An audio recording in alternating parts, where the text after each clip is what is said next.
Alam nyo mga minamahal, sobrang katakataka na yung ginagawang trabaho ngayon ni Senator Amy Marcos.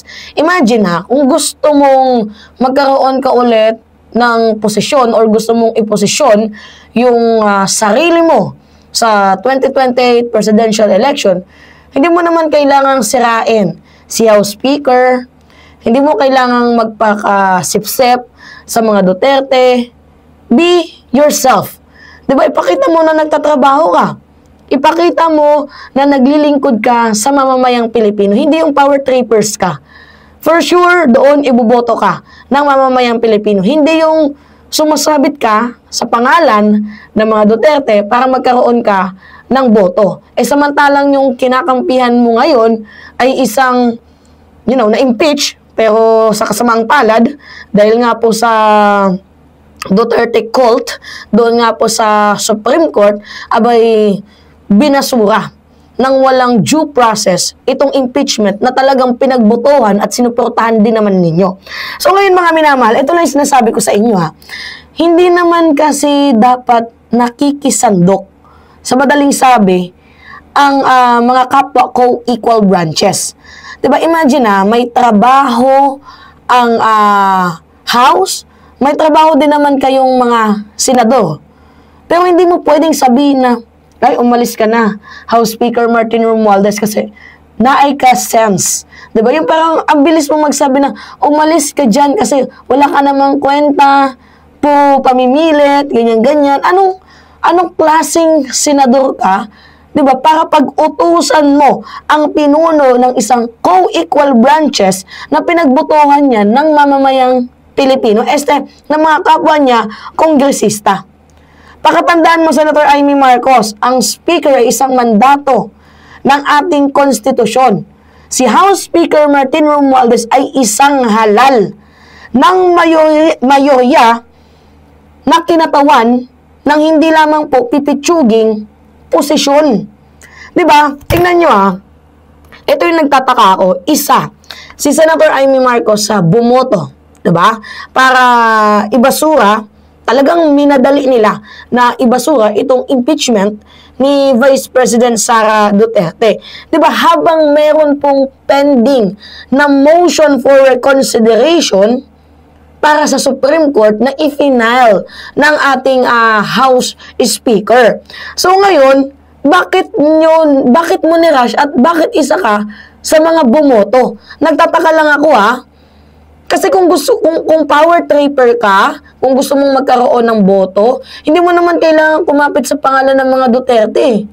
Hindi mo kailangan mamangka sa dalawang ilog. Ipakita mo lang na sincere ka ng maglingkod sa mamamayang Pilipino. Bakit nyo tinatapos ang isang usapan na dapat sana buhay pa ngayon? Talagang inilibing nila malala mga minamahal, which is nakakaiyak lang eh. Diba? Tayo sigaw tayo ng sigaw, nasaan napunta ang pera ng taong bayan? Bakit ganito naghihirap ng Pilipinas? Naghihirap dahil nga sa mga corrupt na public official. At trabaho din naman, di ba, ng mga kongresista, kaya nga ibinigay yan sa House of Representatives yung trabaho ng impeachment kasi yung Supreme Court, yung mga justices dyan is mga impeachable officials. Diba? Nakakapagtaka lang na bakit papakialaman ng mga co-equal branches ang trabaho ng mga kapwa nila, co-equal branches din. May kanya-kanya kayong trabaho. Ibang trabaho ng executive, ibang trabaho ng judiciary, ibang trabaho ng executive, judiciary, legislative. Magkakaiba kayo ng trabaho, so bakit kailangan pakialaman yan ng Supreme Court? By the way, mga minamahal, para lang sa kaalaman ng lahat, let's not forget kung ano yung track record ni Senator Amy Marcos. Una, alam ba ninyo na itong si Amy Marcos ay involved sa Tejano case? May korte, may court decision. Pero ang tanong, nirespeto ba ni Senator Amy? Meron din siyang issue sa pangangabit. Diba? Kaya nga ang daming jowa, diba, ni former President Duterte. Pero bakit parang okay lang kay Amy? Bawal yan sa batas, Senator. And according, mga minamahal, sa mga kilalang Marcos family, ambisyosa. itong si Amy na gustong maging presidente. Kaya nga tingnan niyo yung kanyang ginagawa, di ba? Nilalagay niya na yung posisyon niya bilang isang power broker. Kaya iniinsulto niya, mga minamahal, itong si House Speaker Martin Romualdez habang pinoprotektahan itong si Vice President Sara Duterte. Pakatandaan ha, hindi kusina ng Senado ang demokrasya. At dito din naman sa part ng Supreme Court, ba't kayo nakikialam? Yun lang yung tanong eh. Ba't kayo nakikialam at ba't kayo nag-add ng panibagong ruling? Diyan lang kami nagtataka sa panibagong ruling kasi kung babasayan natin yung Francisco versus House of Representatives, mga minamahal, talagang may overlapping sa batas. Kasi, ganito, alam naman ninyo kasi nakukwento ko na yun sa inyo, di ba?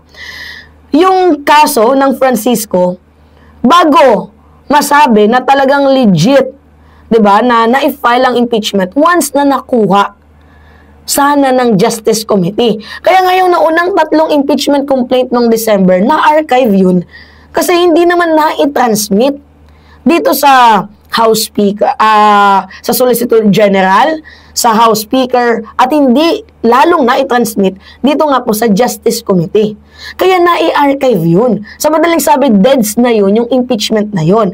Now, yung pangalawang impeachment na i-final noong February, yun yung binuhay. Kasi nakakuha ng 1/3 votes ng lower chamber. At beside mga minamahal, na-transmit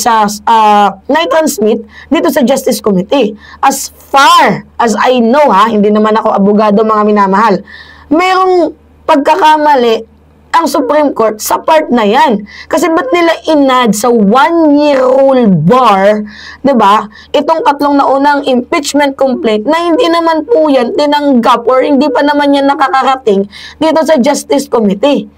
I am just asking lang, mga minamahal. Hindi tayo magaling sa Supreme Court pero malinaw na nakasaad sa ating konstitusyon, once ng impeachment case ay umusad, shall forthwith. Inasikaso dapat. Alam nyo yung forthwith. Diba? Agahan. Wala nang patumpik-tumpik pa, pero anong ginawa? Pinatulog, dinribol, binasura, pinagpasapasahan. Ay, my goodness, mga minamahal. Nakakalungkot man isipin, pero ano pa ba yung maaasahan natin sa Pilipinas? Ang hostisya na bibili. Diba? Can you imagine that? Yung 12 justices na bumoto na unconstitutional is mga appointee ni former President Duterte. Ano pa bang mahihita natin dyan? Mukhang ICC pa nga ata ang magbibigay ng hostisya sa mamamayang Pilipino, right? Mga minamahal. Tanong lang. Anyway, kayo, ano yung masasabi nyo sa ginawa na naman ni Amy Marcos? Pero despite sa ginawang panlalait ni Amy Marcos, yung karma ng Senado, bumalik din sa kanila eh. Sobrang baba ng ratings ng Senate at mataas yung ratings ngayon ng House. Kasi wala nang tiwalang mamamayang Pilipino dito sa Senado. Kasi naglilingkod lang kayo para sa mga specific na mga politiko, hindi sa taong bayan. Alright, mga minamahal, yun po. Kayo ang masasabi ninyo. Anyway, it's me again, Alicia nyo. At nagbabalik muli para sa ating panibagong video.